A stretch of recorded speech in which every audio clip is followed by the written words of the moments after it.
graphicskoolvideo.com এর পক্ষ থেকে সবাইকে আন্তরিক সালাম। আসসালামু আলাইকুম। আমি মামুনুর রশিদ।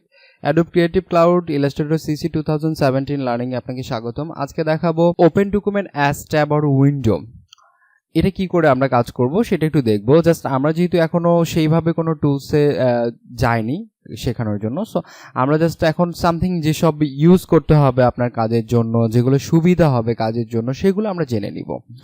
তো প্রথমে আমি জাস্ট এটা কেটে দিয়ে আবার নতুন করে যখন ডকুমেন্টস নিব, এখান থেকে আমরা নিউ থেকে যখন ডকুমেন্টস নিব, সাপোজ যে কোনো একটা আপনি এখান থেকে একটা ডকুমেন্টস আমি A4 সাইজে প্রিন্টার নিচ্ছি, ক্রিয়েট করছি।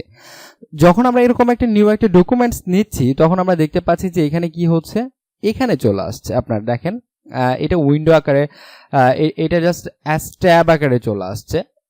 ওকে, এখন আমরা যদি এখানে আবার একটা নিউ ডকুমেন্ট নেই, নিউ ডকুমেন্ট, এখানে আমরা নাম দিয়ে দিচ্ছি নিউ ডকুমেন্ট, নিউ।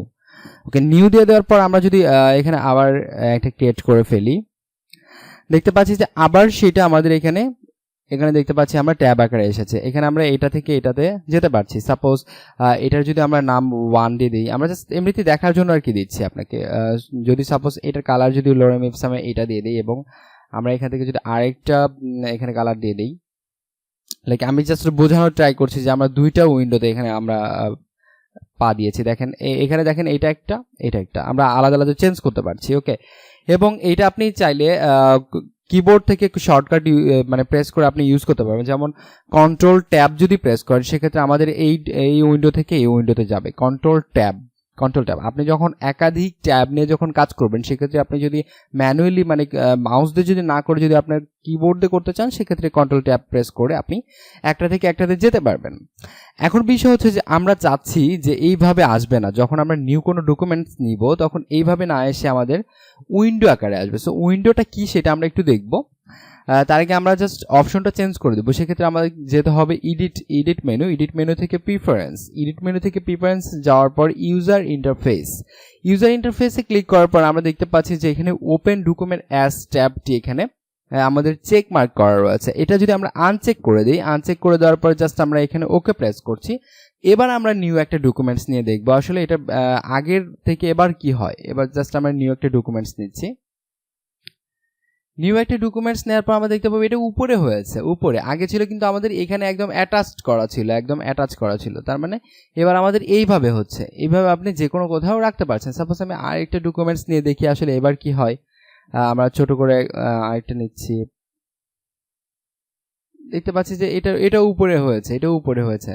ওকে, তো এইভাবে আপনি একাধিক যখন অসংখ্য যখন এখানে নিবেন, আপনি নিতে পারবেন, এখানে একাধিক নিতে পারবেন, নো প্রবলেম। তো যখন নিবেন তখন সেই জিনিসটা এভাবে উইন্ডো আকারে আসছে। এটাকে বলা হচ্ছে উইন্ডো আকারে। সো আমরা উইন্ডো আকারে কিভাবে বুঝবো সেটাও একটু আমরা আবার লোরেম ইপসাম দিয়ে জাস্ট একটা টেক্সট দিয়ে আমরা একটা কালার করে জাস্ট একটু কম্পেয়ারটা বোঝাবো, আপনাদেরকে দেখাচ্ছি। কালারটা বোঝা যাচ্ছে না, এটা রেড করে দিলাম, এবং সেম টাইম আমরা যদি এটাতেও ছেড়ে দিই জাস্ট আমরা কালারটা যদি চেঞ্জ করে দেই, আমাদের এই সব বেসিক যখন আমরা কাজ করব তখন এগুলো আপনাকে লাগবে।